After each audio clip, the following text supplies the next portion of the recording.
Clive Baldwin. Clive will be speaking on Laicite, which is the form of French secularity, the new oppressor of freedom, right to turban, a case in point.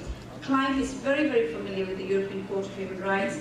Clive used to work with an organization called Minority Rights Group. It's an international organization with equal status in the UN, and he was involved with United Sikhs in the cases that we filed, both in ID cases in the European Court of Human Rights, and then after that, when he left, his colleague Cynthia Morel was involved in the communications which are being filed today. So Clive has got is a British lawyer. He began his career as a lawyer in London at Bindmans, which is the same firm where Stephen Groves, our lawyer for Bikramjit, comes from.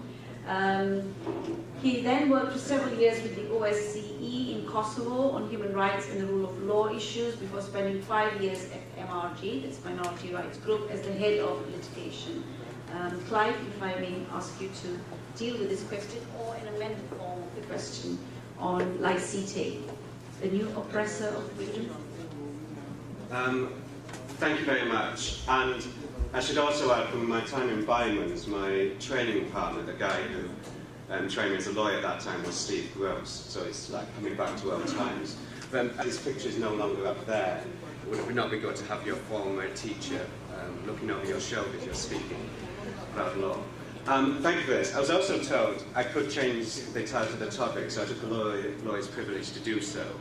As you said, I've been working a lot with the European Court over the years. So what I will look at now is how the European Court of Human Rights has failed non-Christian groups.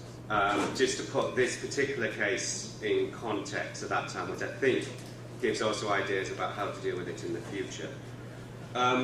Just before going through that, and I'm going to be pretty brief on this, it will take up a whole seminar in itself, just to explain how human rights law works, and even before saying that, to say my organisation and I myself as a European human rights lawyer think the European Court of Human Rights is a wonderful institution. It's like nothing else internationally. It's an international court that works, that over nearly 50 years of its existence has had a major impact across the continent in every country in dealing with some of the most difficult issues of our time, such as torture, killings, arbitrary detention, terrorism cases, and homosexual rights, and many others.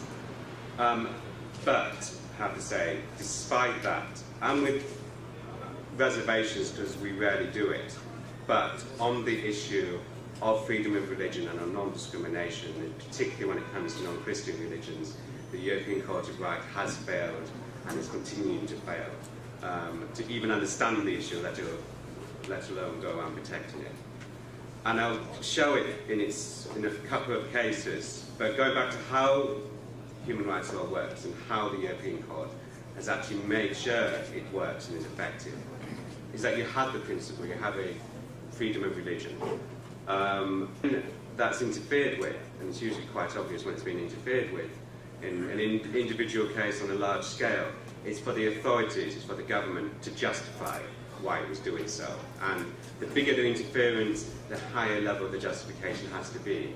So if it's interference on a very large scale, affecting entire groups of people, the government needs to have a very good reason and needs to show that the steps it's taken were the only possible way it could have done so.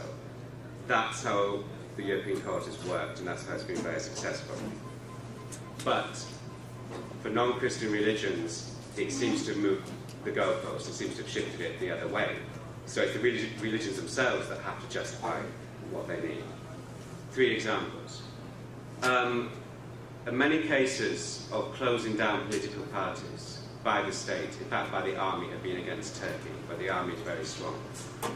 6 of those cases came to the European Court. In each of those cases, the European Court was very clear, very strong, saying it's the basic principle of democracy that political parties can operate.